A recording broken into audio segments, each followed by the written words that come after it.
Si X, hindi mo siya kaibigan. Hindi mo rin siya kaaway. Siya yung taong nakasama mo sa nakaraan na gumawa ng magandang alaala. Pero hindi na siya parte ng buhay mo sa ngayon kasi wala na kayong dalawa. Pwede siya yung dahilan kung bakit nasaktan ka ng sobra-sobra. Pero siya naman yung rason kung bakit marami kang natutunan sa pag-ibig. Kaya kung babalik man siya ulit sa buhay mo at magpaparamdam ulit, it's your choice.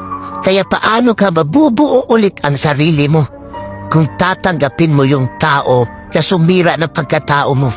Kaya lagi mong tatandaan, kaya lapis ang gamit ng mga bata para ipaalam sa kanila na ang mali ay pwede pang itama.